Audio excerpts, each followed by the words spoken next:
प्यारे बच्चों, GVN classes की ओर से जो जीवीएन क्लासेज ये ऑनलाइन क्लासेज चल रही हैं, जीवीएन क्लासेज में आपका हार्दिक स्वागत, हार्दिक अभिनंदन। मैं नीरज सिंह आपको यहाँ पे आज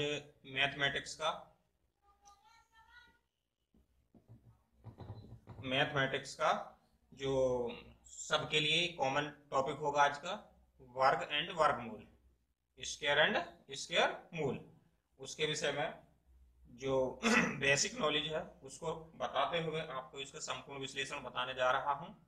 और सभी स्टूडेंटों से, सभी विद्यार्थियों से, छात्र छात्राओं से मैं अनुरोध करता हूं कि जो हमारे चैनल से अभी नए जुड़े हों और जिन्होंने अभी तक हमारे चैनल को सब्सक्राइब ना किया हो तो वो कृपया हमारे चैनल को सब्सक्राइब भी कर दें और साथ के साथ बेल आइकन को भी दबा दें, ताकि जो हमारी तरफ से लोड की जाने वाली प्रत्येक वीडियो का नोटिस आपको जो है प्राप्त हो सके और आप जो है स्टडी को अच्छे ढंग से और जल्दी से जो है पढ़ सकें। तो बच्चों, आज का टॉपिक जैसा कि आपके सामने लिखा हुआ है, वर्ग एंड वर्गमूल, वर्ग एंड वर्गमूल, स्क्वायर एंड स्क्वायर मूल। तो सबसे पहले यदि हम बात करें वर्गमूल की, किसकी बात करते हैं, सॉरी वर्ग की बात करते हैं पहले, वर्ग स्क्वायर की। तो वर्ग से तात्पर्य हमारा है कि हमारे पास कोई भी संख्या हो और उस संख्या को उसी संख्या में हम मल्टीप्लाई कर दें तो वह कहलाता है कि यह उस संख्या का वर्ग है। कहने का सीधा सीधा मतलब है कि किसी संख्या का उसी संख्या में वर्ग करना क्या कहलाता है, वर्ग कहलाता है। या उसी संख्या को उसी संख्या में गुणा करना, सॉरी, किसी संख्या का उसी संख्या में गुणा करना हमारा क्या कहलाता है, वर्ग कहलाता है। जैसे अभी हमने यहां पे लिख दिया 2 मल्टीप्लाई 2, तो 2 है, उसी संख्या की उसी संख्या में गुणा कर रहे हैं, तो उसी संख्या में उसी संख्या गुणा करने का मतलब है कि इसका वर्ग, तो वर्ग के ऊपर हम क्या लगा देते हैं, घात 2 स्क्वायर। इसी प्रकार 4 मल्टीप्लाई 4 इक्वल 4 का स्क्वायर, 4 का स्क्वायर। तो इसको पढ़ेंगे हम कि 2 मल्टीप्लाई 2 इक्वल 2 की पावर 2 या 2 का वर्ग, 2 का वर्ग। 4 मल्टीप्लाई 4 इक्वल 4 का वर्ग, ये 4 का स्क्वायर, ये 4 स्क्वायर। क्लियर हो रही है?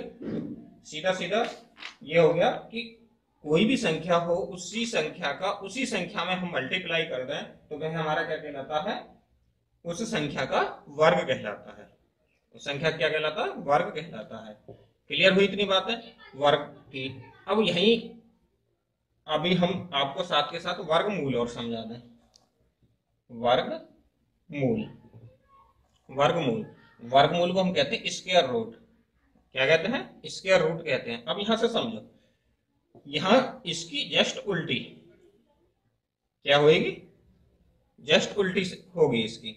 अर्थात हमें कोई संख्या दी हुई है, सपोज डेट जैसे कि अभी दे दी 16, क्या दे दी 16, तो 16 कि हमें क्या ढूंढनी है, मूल संख्या ढूंढनी है जिसका वर्ग करने पे हमें यह संख्या मिली है। आई बात समझ में नहीं आई? हमारे पास कोई संख्या है और कहे आपसे कि इसका वर्गमूल निकालिए, अर्थात इस संख्या से वह मूल संख्या निकालिए, वह मूल संख्या निकालिए जिसका वर्ग करने पर हमें क्या मिली थी, ये वाली संख्या मिली थी। क्लियर हुई बात या नहीं? कोई भी हमारे पास संख्या है, कोई भी नंबर है, उस नंबर की वह मूल संख्या, वह हकीकत संख्या कि जिसका वर्ग करने पे हमें यह संख्या प्राप्त हो रही है, तो वह उस संख्या का क्या कहलाता है, वर्गमूल कहलाता है। जैसे एग्जाम्पल आपके सामने 16 दिया हमने, वर्गमूल का चिन्ह यह होता है, इसको कर्ण चिन्ह भी बोलते हैं। आगे चल के जब हम कर्ण वाले चैप्टर पर पहुंचते हैं तो इसको कर्ण भी कहते हैं। और यहाँ जो है 2 घात छिपी हुई होती है, 1 घात छिपी हुई होती है, 2 घात छिपी हुई होती है। यहाँ इस 2 को नहीं लिखते हैं। इसके बाद अगली जो होती है वो ये 3, इसको हम बोलते हैं घनमूल। क्या बोलते हैं, घनमूल। ऐसे इसको हम बोलते हैं फोर्थ मूल या चतुर्थ मूल, इसको बोलते हैं हम पांचवा मूल। तो वहां वर्ग की बात थी, तो वर्ग में हमारा दो से तात्पर्य है, जो दो घात होती है तो वर्ग होता है, तीन घात होती है तो घन होता है, चार चतुर्थ घात होती है। तो इसको हमने यहाँ दो छुपी हुई होती है, दो लिखते नहीं है, सीधा सीधा है, जहां हमें नहीं दिखाई दे रही वह वर्गमूल है, ये घनमूल है, ये चतुर्थ मूल है, ये पंचम मूल है, या इसको कहते हैं कि कर्णी की घात है। क्या है, कर्णी की घात है।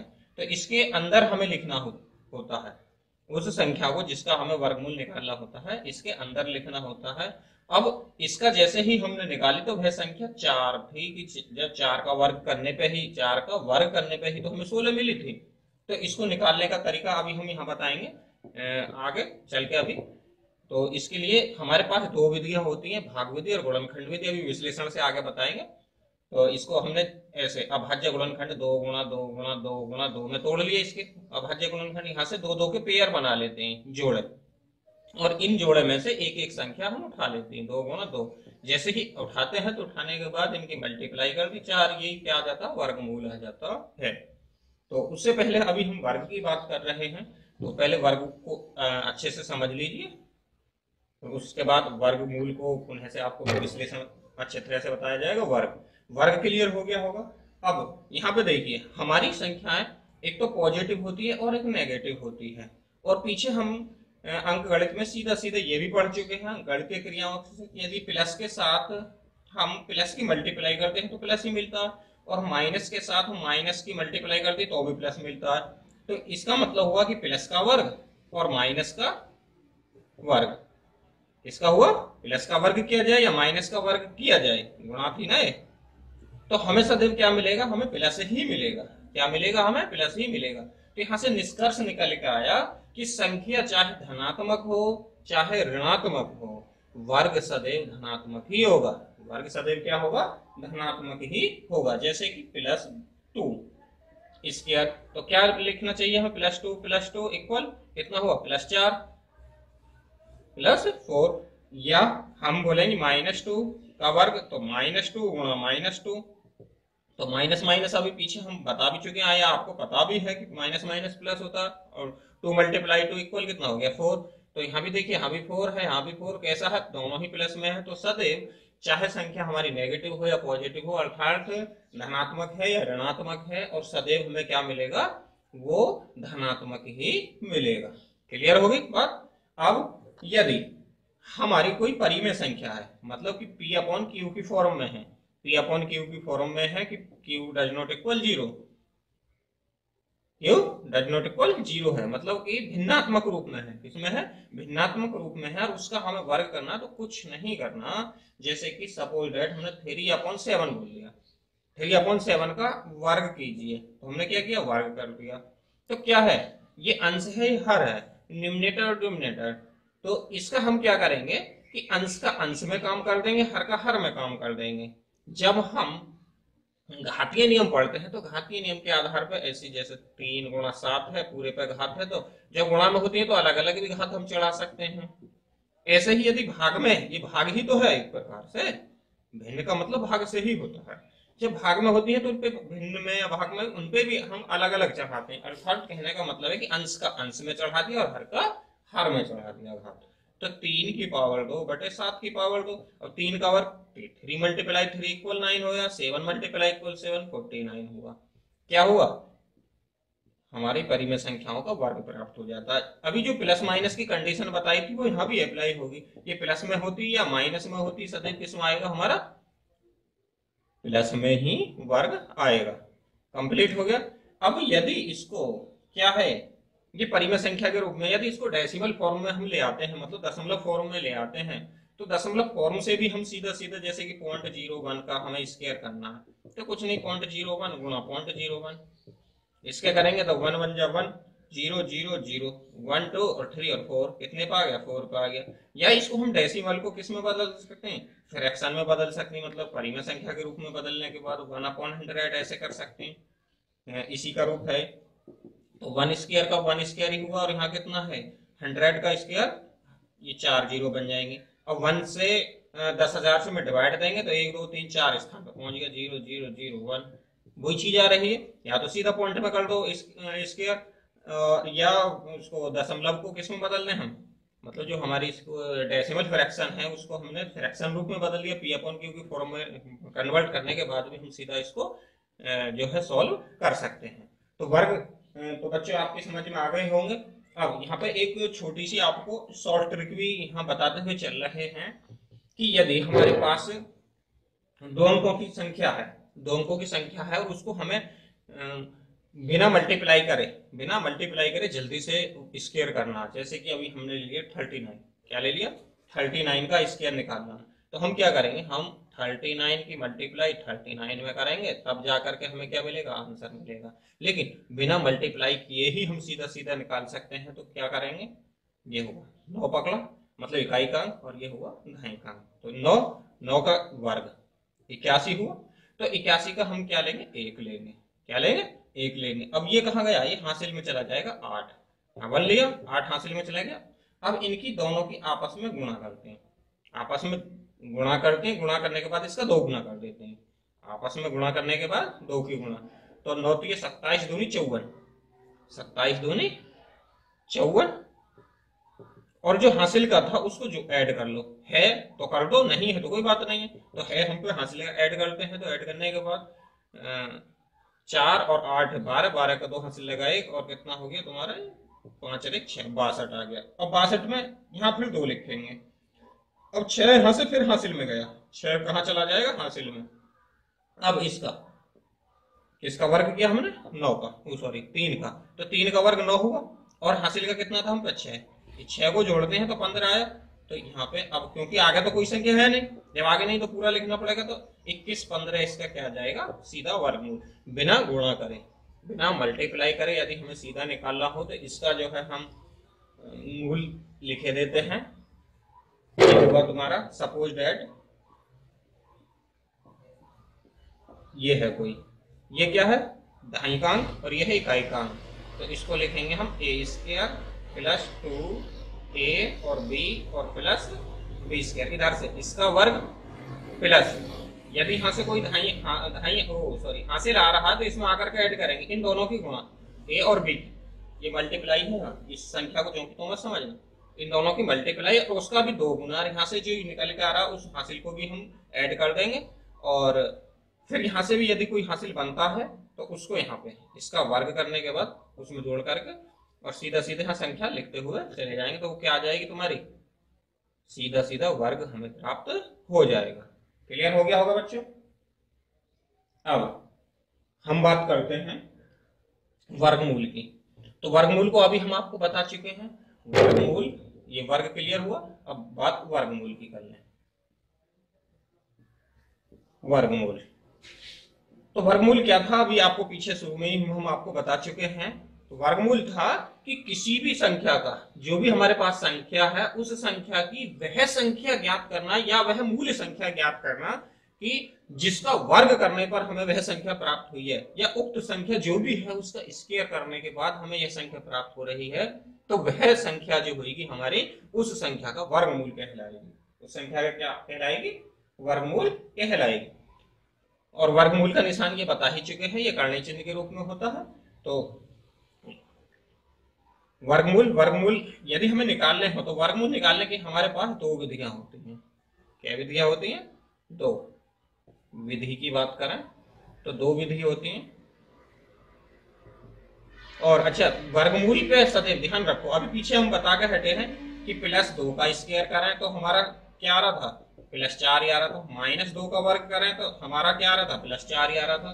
तो हो सकता है कि +4 जो आ रहा प्लस का वर्ग करने पे हो सकता है +4 जो आ रहा माइनस का वर्ग करने पे आ रहा हो। अब हम कहेंगे 4 का वर्गमूल निकालो, तो उसको हम प्लस माइनस दोनों में दिखाएंगे, अर्थात जैसे 16 समझा चुके थे तो +-4 देंगे, क्या देंगे, +-4, यहाँ दोनों चिन्हों को यूज करके दिखाएंगे। क्यों, क्योंकि वह संख्या पॉजिटिव भी हो सकती है, नेगेटिव भी हो सकती है, जिसका वर्ग करने पे हमें 16 प्राप्त हो रही थी। क्लियर हो बच्चों। अब यहाँ के बाद विधि की बात कर रहे हैं हम, तो विधि हमारी क्या प्रकार की बता रहे हैं यहाँ पे, 2 प्रकार की। एक तो होगी तुम्हारी गुणनखंड विधि, गुणनखंड विधि, और दूसरी होगी तुम्हारी भाग विधि, अब इसमें देखो गुणनखंड हमारी कतई सरल है और ये थोड़ी कठिन है, इसकी अपेक्षा ये कठिन है। ये हमारी सरल है, ये कठिन है, बट ये भाग विधि जो है ये हमारी सर्वमान्य, या हम ये कह सकते हैं सभी वास्तविक संख्याओं पे अप्लाई होती है, लेकिन यह है जो होगी हमारी केवल और केवल किस पे होगी, पूर्ण वर्ग संख्याओं पे ही होगी, पूर्ण वर्ग संख्या पर ही।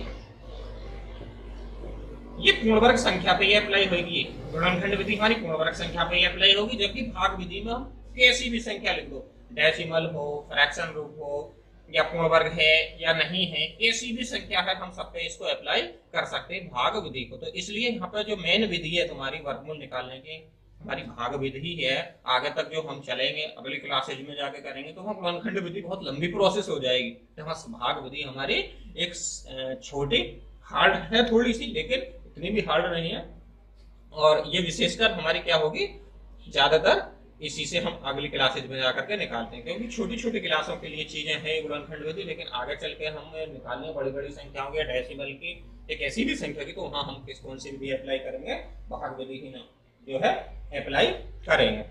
अच्छा जी, अब गुणनखंड विधि, गुणनखंड विधि में क्या होता है कि जो भी हमारे पास संख्या होती है उसके अभाज्य गुणनखंड करते हैं, उसके क्या करते हैं, हम अभाज्य गुणनखंड करते हैं, और अभाज्य गुणनखंड के बाद हम दो दो के पेयर बनाते हैं। क्या क्या के पेयर बनाते हैं, दो दो के पेयर बनाते हैं, उन पेयरों में से एक एक संख्या निकाल लेते हैं। एक एक संख्या निकालने के बाद जो भी संख्या निकल के आ रही है वो क्या कहलाएगी, उन संख्याओं का गुणनफल, उन संख्याओं का गुणनफल उस संख्या का वर्गमूल कहलाएगा। जैसे कि अभी यहीं से विधि दोनों क्लियर हो चुकी है तुम्हारी कि कौन कौन किस प्रकार की होती है, इनके विषय में बताने जा रहे हैं आपको। तो वर्गमूल निकालने की विधि, गुणनखंड विधि, गुणनखंड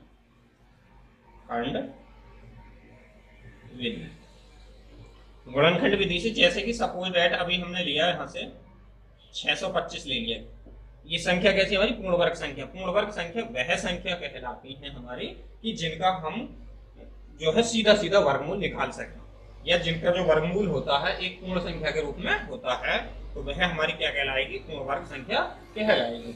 जैसे इसी का है तो ये हमारा ये वर्गमूल का निशान लगाएंगे, या आगे चल के हम इसको जो है इस रूप में भी लिख देते हैं। आगे यही लिख दो, बात एक ही है, 625 की पावर, जो यहाँ करनी छिपी हुई है, दो छिपी हुई है, उसको 1 अपॉन करके दिखा देते हैं।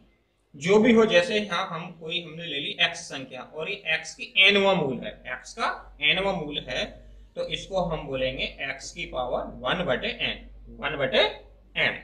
क्लियर हुआ? तो इसको इस रूप में भी हम लिख सकते हैं। तो इनको दोनों तरीका से आपको बताते हैं, इससे भी और इससे भी। तो पहले हमें इसके क्या करनी, अभाज्य गुणनखंड करने हैं। प्राइम फैक्टर जैसे ही निकालती है तो सबसे पहले 5 से डिवाइड हो रहा, इससे डिवाइड हो रहा 5 से, 5 एकम 5 बचाए, 5 दूनी 10 और 5 25, फिर 5 से डिवाइड किया, तो 5 से डिवाइड होने के बाद 25 बार गया, फिर 5 से डिवाइड किया तो ये आया 5, और फिर 5 से डिवाइड किया 1। कब तक क्रिया करते हैं, जब तक कि हमारे अभाज्य गुणनखंड आने बंद ना हो, या हम सीधे सीधे ये कहते हैं कि जब तक 1 ना आ जाए। ये इसके फैक्टर आ गए, और फैक्टर के बाद इनको हमें कहाँ लिख देना, इक्वल, इसको हमने फैक्टर के रूप में लिख दिया, 5 × 5 × 5 × 5। अब यहाँ से हमें दो दो के पेयर बनाने होंगे। क्या क्या के पेयर बनाने होंगे, दो दो के पेयर। तो जैसे दो दो के पेयर बनाए तो यहाँ से हमें 1 ले लेना। क्या ले लेना, 1। तो एक एक जोड़ा निकाल लो, 5 और 5 plus minus equal 25 plus minus, ये इसका आंसर आ गया। अर्थात 625 का वर्गमूल कितना आया, 25 आया। वह मूल संख्या हमारी 25 है, जिसका वर्ग करने पर हमें 625 प्राप्त हुई है। क्लियर हुआ? अब यहाँ से इसको समझिए, ये क्या है तुम्हारा 625 को अभी हम वर्ग के रूप में ऐसे लिखेंगे, 25 की पावर 2 और 1/2 है। ऊपर हम घातीय नियम में पढ़ चुके होंगे, या आपको बताया देते हैं, जो घातों के ऊपर घात होती है तो घातों के आपस में मल्टीप्लाई हो जाती है। तो इसको हम लिख सकते हैं 25 की पावर 2 गुणा 1/2। 2 से 2 कैंसिल, इक्वल क्या आया तुम्हारा 25। देखो यहाँ से भी चाहो तो यहाँ से भी, यहाँ से भी चाहो तो यहाँ से भी। क्लियर हो गया? आगे बात समझ में नहीं आएगी। अब यहीं से देखिए, यदि हमने एक संख्या आपके सामने, चलो 27 लेते हैं, क्या लेते हैं, 27 का वर्गमूल निकालिए। अब हमें ये चेक करना है कि ये पूर्ण वर्ग है या नहीं है। क्या चेक करना, हमें पूर्ण वर्ग है या नहीं है। तो पूर्ण वर्ग है या नहीं है के लिए हमें इसके सबसे पहले फैक्टर करने होंगे। इसके जो फैक्टर करेंगे 3 मल्टीप्लाई 3 मल्टीप्लाई 3। अब यहाँ से देखिए, इसका तो जोड़ने के लिए, अब इसकी आवश्यकता हमें एक 3 की और है, इसकी आवश्यकता और है, एक 3 की आवश्यकता और है।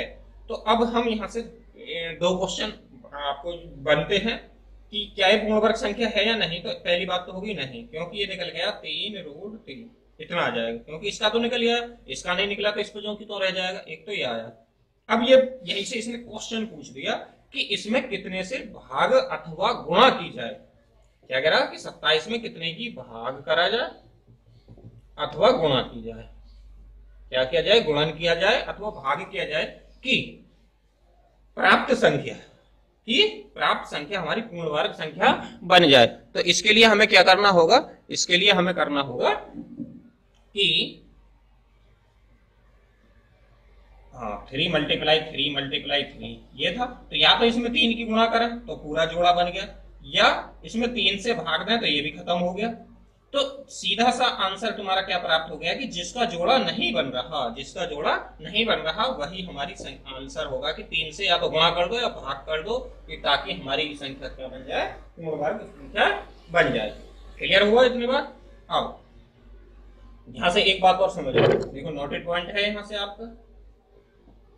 नोटेड पॉइंट पे आप देखिए कि यदि हमारी पॉजिटिव 16 है या नेगेटिव 16 है, और हम कहें कि जैसे हमने पीछे बताया था कि प्लस का, चलो 5 ले लो, +5 का वर्ग हमारा 25 आया और -5 का वर्ग भी हमारा 25 आया। तो इसका मतलब कि नेगेटिव हो या पॉजिटिव हो और उसका वर्ग हमारा क्या आ रहा, पॉजिटिव आ रहा। तो क्या इसी प्रकार नेगेटिव या पॉजिटिव का वर्गमूल हम निकालें तो कौन से का निकलेगा या कैसा होगा। तो इसका आ जाएगा हमारा +4। क्या आया, +-4, +-4। और यदि इसका निकालते हैं तो यहां से ध्यान दोगे, इसको हम लिख सकते हैं -1 गुणा 16 ऐसे। तो इस पॉजिटिव 16 का तो हमारा +-4 आ रहा है और माइनस में 1 रह गया। और -1 का कैसे करें हम, नहीं होगा। तो ये हमारी, इसके लिए हम एक संख्या पकड़ते हैं, काल्पनिक संख्या होती है, वो यहाँ नहीं है, वो अगली लेक्चर में आपको बताया जाएगी। जो 12th लेवल की लेक्चर चलेंगे तो उसमें सम्मिश्र संख्या वगैरह आएंगे, और वहीं पे ये वहाँ एक हमें आयोटा मिलेगी, इसकी जगह हम आई स्क्वायर यूज करते हैं, आयोटा इसको बोलते हैं, इसका मान होता है -1। तो इसकी जगह हम अंडर आयोटा स्क्वायर लिख देते हैं, ये तो इक्वल +-i ये। तो ये हमारी काल्पनिक संख्या है, काल्पनिक संख्या। तो यहाँ सीधी सीधी बात हुई कि यदि हमारी कोई ऋणात्मक संख्या है तो उसका जो वर्गमूल होगा एक काल्पनिक संख्या होगा। कहने का सीधा सीधा सार ये है कि क्या होगी, वो काल्पनिक संख्या होगी। यदि पॉजिटिव संख्या है तो वह कैसी होगी, वास्तविक होगी। क्या होगी, वास्तविक होगी। क्लियर होगी इतनी बात। अर्थात कहने का मतलब है कि हम केवल और केवल यहाँ जो आपको इस वीडियो में आपको समझा रहे हैं, केवल वास्तविक संख्याओं के लिए बता रहे हैं, काल्पनिक के लिए नहीं बता रहे हैं। लेकिन आपको थोड़ा सा हिंट दे दिया है। ये आगे आने वाली जो क्लासेज है इंटर के टॉपिक होंगे, इंटर वाले टॉपिकों में आपको पूर्ण रूप से विश्लेषण देखने को मिल जाएगा। तो क्लियर हुई बच्चों इतनी बात है। अब इसके बाद वर्गमूल कौन सी विधि चल रही थी हमारी, गुणनखंड विधि। अब गुणनखंड विधि क्लियर हो चुकी, हम है दोबारा से सुन लो। गुणनखंड विधि में हमें जो है प्राइम फैक्टर निकालने होते हैं, मतलब अभाज्य गुणनखंड निकालने होते हैं। अभाज्य गुणनखंडों के जोड़े बनाते हैं, जोड़े बनाने के बाद उन जोड़ों में से एक एक संख्या निकाल लेते हैं। एक एक संख्या जो भी निकाली है उनका मल्टीप्लाई करने के बाद जो संख्या हमें प्राप्त होती है वही उक्त संख्या का क्या कहलाता है, वर्गमूल कहलाता है। क्लियर हुई। और यहीं से यदि हम फ्रैक्शन को भी लेके चलें, साथ के साथ उसको भी समझा दें। फ्रैक्शन के रूप में यदि हमारे पास कोई संख्या है, जैसे कि हमने अभी ले लिया 64/121, इतने का वर्गमूल है, तो कुछ नहीं, अंश का अंश में निकाल दो, हर का हर में निकाल दो। अंश का अंश में और हर का हर में। तो इसके 8 × 8 बटे 11 गुणा 11, 8 में 8 की गुणा करते हैं तो 64, 11 में 11 की मल्टीप्लाई करते हैं तो 1 to 1 121। तो क्या हुआ, +-8/11। 8 बटे 11। तो अंश का अंश में, हर का हर में निकाल के सीधा सीधा यहाँ से भी मिल जाएगा। लेकिन कब, जब अंश भी पूर्ण वर्ग के रूप में है और हर भी पूर्ण वर्ग के रूप में है, तब गुणनखंड विधि को हम अप्लाई कर देंगे। नहीं तो अदरवाइज हमें किस पे पहुंचना होगा, फिर भाग विधि पे ही पहुंचना होगा। तो भाग विधि के लिए अब गुणनखंड विधि क्लियर हो चुकी होगी, भाग विधि पर आइए। भाग विधि थोड़ी टफ है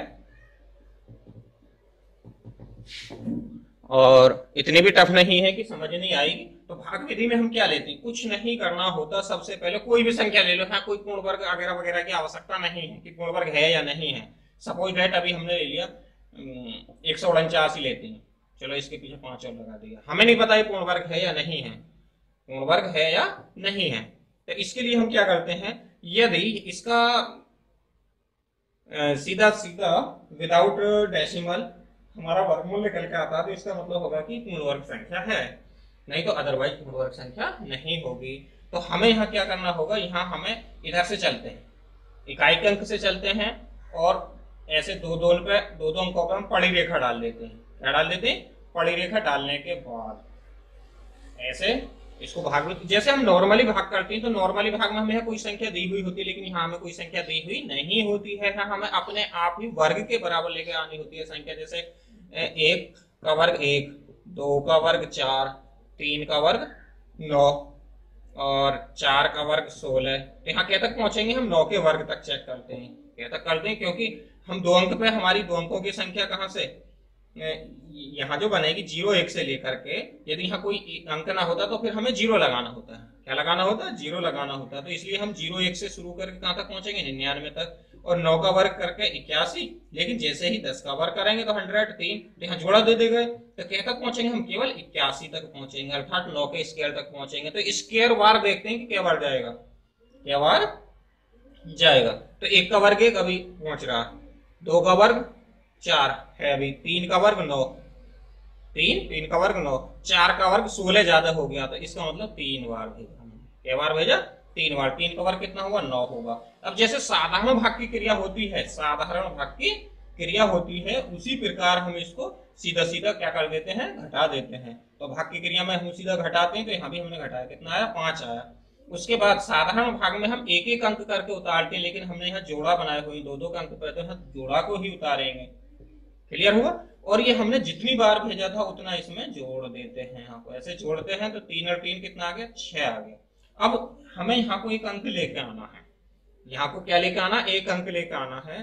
तो वह अंक हमें देखना कि इसके वर्ग से ज्यादा ना हो, इससे जो यहाँ है उसकी गुणा करने के बाद इससे ज्यादा ना हो, कम ही रहना चाहिए। तो यह अंक ढूंढने के लिए हम लगभग एक अंक को यहाँ से ऐसे दाब लो, तो ये कितना बना तुम्हारा, ये बना 59। और 59 में अब देखेंगे कि इसका भाग फिलहाल कितनी बार जा रहा है, केवल इतने पे चेक करो, इतने पे, तो ये लगभग 9 बार जा रहा है। क्या बार जा रहा है, लगभग 9 बार। तो इसका मतलब है कि इससे ज्यादा कभी नहीं जाएगा। इससे जैसे और भी कोई संख्या होती है वो 2 बार ही जा रहा है, तो 2 से ज्यादा नहीं जा सकता, कम में कितना भी जा सकता, कम में कितना भी जा सकता। तो इसको हम 9 पे चेक करके देखते हैं। क्या पे चेक करके देखते हैं, 9 पे। यदि इससे ज्यादा हो जाएगा तो इसका मतलब पीछे लौटेंगे। 9 में 9 की मल्टीप्लाई करते हैं तो 81, 81 का 1 और 8 हासिल में गए, और 9 के 6 में गुणा करते हैं तो कितना बना तुम्हारा 54, और 8 जोड़ते हैं तो देखिए 62 आ गया। तो ज्यादा हो गया, तो इसका मतलब 8 से जाएगा।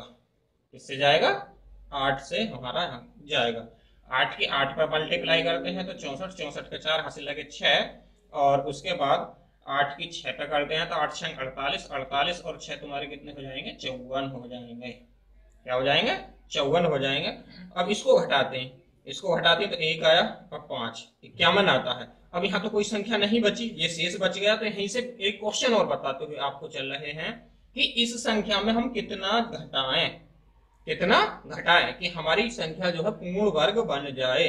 तो जो शेष आया उसको घटा देते हैं, उसको जैसे घटाएंगे तो हमारी क्या बन जाएगी, वो पूर्ण वर्ग संख्या प्राप्त हो जाएगी। यदि ये कहता है कि इसमें कितना जोड़ना है, तो यहाँ में एक बार एडवांस देना होता। तो बच्चों समझ में आ गया होगा। अब यदि इसको हमें आगे भी बढ़ाना है, चला अभी, यदि हमें इसको और आगे लेके चलना, अभी पूर्ण नहीं हुआ है, तो हमें क्या है, दशमलव, जैसे दशमलव साधारण भाग में लगाते हैं 0 उतार लेते हैं, लेकिन यहाँ हमें पूरा जोड़ा उतारना होगा। पूरा जोड़ा उतारते हैं और वही प्रक्रिया हम आगे को चलते चले जाते हैं। तो केवल और केवल हमें क्या करना, देखिए अभी अभी हमारा पूरा नहीं जा रहा, तो साधारण जो भाग हम देते हैं तो साधारण भाग में हम दशमलव लगाते हैं और एक जीरो उतार लेते हैं, लेकिन हम जोड़ा पे काम कर रहे हैं, वर्ग के रूप में काम कर रहे हैं, दो दो पे काम कर रहे हैं, तो हमें पूरी डबल जीरो उतारनी पड़ेगी। पॉइंट लगाने के बाद कितनी भी जीरो कर लो उनका कोई औचित्य नहीं होता है, तो दो हमने यहाँ पे ऐसे उतार लिया। और अब वही प्रोसेस फिर से वही प्रोसेस चल जाएगी जो अभी हमारी यहाँ पे चली थी। तीन जोड़ा था 3 बार, अब 8 बार भेजा तो 8 को हमने जोड़ दिया और 8 को जैसे ही जोड़ दिया तो 76 आया। 76 के बाद अब वही देखना, एक अंक यहां से फिर दबाया, अब हमारा 510 है। कितना है यहाँ पे 510। अब 510 में 76 की इसकी देखनी है कि लगभग कितनी बार जाएगा, लगभग कितनी बार जाएगा। अनुमानित रूप से ही देख लेंगे तो इसको हम 70 के समथिंग माने तो 7 7 49 ज्यादा बनना 7 6 के समथिंग जाएगा। किसके समथिंग जाएगा, 6 के समथिंग जाएगा। तो जितना हमें यहाँ लेना होता है उतना ही हम यहाँ लेंगे। तो 6 में 6 की जैसे ही मल्टीप्लाई करते हैं, अर्थात अब ये है हमारी संख्या इतनी आ गई। देखो लगभग एक अनुमान और बताते हैं हम लोग यहीं से। बस इतनी बात तो आप जान रहे हो कि यहाँ कोई ना कोई अंक तो आना है, अभी कोई ना कोई यहाँ तो अभी एक अंक आना, तो वो अंक लेकर 1 से 9 तक कुछ ना कुछ तो होगा, 1 हो या 9 हो। तो इसका मतलब है कि 761 से लेकर के और 769 तक पहुंचेगा, 769 तक पहुंचेगा। तो इसका भाग कितनी बार इसमें जा सकता है, तो लगभग में ही हम देख लेंगे, लगभग में 7 6 42 और 7 7 49, तो 7 बार ज्यादा पहुंच जाए क्योंकि 7 के ऊपर ये है 700, इसको लेते चले तो 7 7 49 तो 4900 के समथिंग पहुंच रहा है। तो ये अनुमानित रूप में भी हम ले लेते हैं, कॉमन सेंस लगा करके, ओवर थिंकिंग रखते हुए। तो लगभग क्या बार जाएगा, 6 बार। कितना हुआ, 6 बार। 6 की मल्टीप्लाई करते हैं इसमें तो क्या हुआ, 6 के 6 में मल्टीप्लाई करने के बाद 36 का 6 और हासिल पे कहां पहुंचे 3। तो इसके बाद 6 की मल्टीप्लाई फिर 6 में करते हैं, 6 36, 36 और 3 को 39 और 3 और 7 6 42, 42 और 3 कितना हुआ, 7 6 42, 42 और 3 हुआ तुम्हारा 45। इसको घटाते हैं, इसको घटाते हैं, घर को दहाई ली 10, 10 में से 6 के 4, यहाँ रह गए 9, 9 में 0 और यहाँ क्या रह गया 0, 10, 10 में से 5 गए 5, तो 504। फिर वही प्रक्रिया दशमलव हमारा लगा हुआ, फिर डबल जीरो बढ़ा दी, 6 बार भेजा था 6, फिर हमने जोड़ दिया, 6 जोड़ने के बाद 12 और 7 और 7 72 आ गया। अब यहाँ देखिए इकाई ढाई सैकड़ा हजार 10,000, लगभग यू 50,000 के करीब है और ये 7,000 8 के भी आसपास है, 8 तो 7 7 49 तो ज्यादा बनेगा क्योंकि 7,000 भी हम क्रिया कर रहे हैं, तो यहाँ 8,000 के करीब बनेगा, तो 8 6 48,000, तो यहाँ लगभग 8 के समथिंग जाएगा। किसके करीब जाएगा, सॉरी 6 के समथिंग जाएगा, 6 के समथिंग जाएगा। 6 की फिर मल्टीप्लाई करते हैं, इससे ज्यादा ना होना चाहिए, 6 सत्ते 36 का 6 हासिल लगे 3 और 6 दूनी 12, 12 3 15 हासिल लगा 1, 6 सत्ते 42, 42 और 1 43 हासिल लगे 4 और 6 सत्ते 42, 42 और 4 42 4 46। फिर घटाते हैं तो कितना हुआ 4, 9 रह गए, 9 में से फिर 4, यहाँ रह गया 3 0, यहाँ रह गया कितना तो ढाई लेंगे 10, 10 में 4 13, इतना हुआ इतना। अब यही प्रक्रिया लगातार कहीं तक भी तुम बढ़ाते चलो, लेकिन हमें कई स्थान तक सॉल्व करना है, इसको 2 स्थान तक ही सॉल्व करके छोड़ देंगे। यदि आगे को भी करना है, जैसे कि अब हमारा 7 आ जाता है 8 आ जाता है, आधे से अधिक होने पर इस कंडीशन को हम 1 बढ़ा करके देखो, जैसे ये हो गया 0.667, तो जब हमें 2 स्थान तक पूछे तो इसमें आधे से अधिक है, आधे से अधिक की प्रक्रिया पे हम क्या कर देते हैं 7 कर देंगे, 6 7 करते हुए। तो ये भाग विधि है और भाग विधि हमारी सर्वमान्य है, और ये कैसी भी संख्या हो, पूर्ण वर्ग हो या नहीं हो, हर किसी संख्या पर क्या हो जाएगी, अप्लाई हो जाएगी। तो बच्चों उम्मीद है कि लगभग वर्ग और वर्गमूल की जो प्रक्रिया है पूर्ण रूप से समझ में आ गई होगी कि वर्गमूल किसे कहते हैं और वर्गमूल को निकालते कैसे हैं, निकालने की क्या क्या विधियां हैं और वर्ग किसे कहते हैं। अब यदि हमें यहीं से अभी इसको लेकर चलें, यदि फ्रैक्शन रूप में है, किसमें है, फ्रैक्शन रूप में है, तो फ्रैक्शन रूप में हमने मान लिया कि हमें तो 1/3 का वर्गमूल निकालो, तो 1/3 का वर्गमूल ये नहीं कि अब अंश का अंश में, हर का हर में। और भाग विधि हम सीख चुके हैं, तो भाग विधि जब सीख चुके हैं तो पहले इसको डेसिमल रूप में बदल लीजिए। 1/3 को किस में बदल लिया, डेसिमल रूप में, तो 3 3 3 ये आता हुआ चला जाएगा, 3 3 कितने तक भी पहुंचेगा। तो यहाँ हमने क्या पकड़ लिया, अब इसका निकालेंगे तो 0.3333। तो अब जब पॉइंट वाली कोई संख्या होती है तो अब यहाँ ध्यान देना, अब पीछे से नहीं, अब पॉइंट पे से बनाते हैं। जैसे कि एक चलो दूसरी संख्या लेते हैं, ये 1 से कम पहुंच रही है, 1 से छोटी थी, कोई भी ले लो, हमने ले लिया चलो 20/6, ये ले लिया 20/3। ये जब इसको सॉल्व करते हैं तो 3 6 18 पॉइंट 6 ये आता चला जाएगा, ये रूप बन जाएगा। देखिए अब इसका हमें वर्गमूल निकालना, तो इसमें भी वर्गमूल लगा दिया, इसको हमने किस में, फ्रैक्शन को डेसिमल रूप में बना लिया। इसका निकालना है 6.6666, तो ऐसे ही चलता हुआ चला जाएगा। तो अब हमें यहाँ से नहीं, क्योंकि यहाँ वाले अंक की तो हमें पता ही नहीं है अभी, तो हमें पॉइंट पैसे बनाना होता है। ये जो दशमलव है, दशमलव पैसे इधर से 2 2 के जोड़े बनाएंगे और ऐसे इधर को 2 2 के जोड़े ये बना दिए। यदि 2 है तो ठीक, नहीं है तो लास्ट वाले पे हम 0 लगा करके जोड़ा बना। अब जो प्रक्रिया वही है वही चलेगी जैसे पीछे बताई है। भाई दशमलव जहाँ पॉइंट आ जाए, पॉइंट के स्थान पर पॉइंट अप्लाई कर दो, पॉइंट के स्थान पर पॉइंट अप्लाई करेंगे, सीधा सीधा जौन सी विधि पीछे अप्लाई करी है सेम जो की। तो भाई पॉइंट का कंफ्यूजन था तो पॉइंट का कंफ्यूजन का बता दिया, ये पॉइंट का स्थान आ जाए तो पॉइंट दशमलव को दशमलव के स्थान पे दे दो, काम खत्म हुआ। क्लियर हुई बच्चों? तो यहाँ से अब हर प्रकार से आपको बता दिया गया है कि जो भी संख्या है उसको फ्रैक्शन के रूप में है तो दशमलव में बदल के हम कैसे निकाल सकते हैं, और क्या कहते हैं भाग विधि से हम हर प्रकार की संख्या का निकाल सकते हैं, जबकि इससे गुणनखंड विधि से केवल और केवल हम संख्याओं का वर्गमूल निकाल सकते हैं जो कि हमारी पूर्ण वर्ग संख्या है, केवल और केवल उन्हीं का निकाल सकते हैं। तो बच्चों अब जो है उम्मीद है कि लगभग सभी जो है सेटिस्फाई हो गए। तो धन्यवाद, थैंक यू। अगली वीडियो में पुनः जो आपके सामने उपस्थित होते हैं नए टॉपिक के साथ।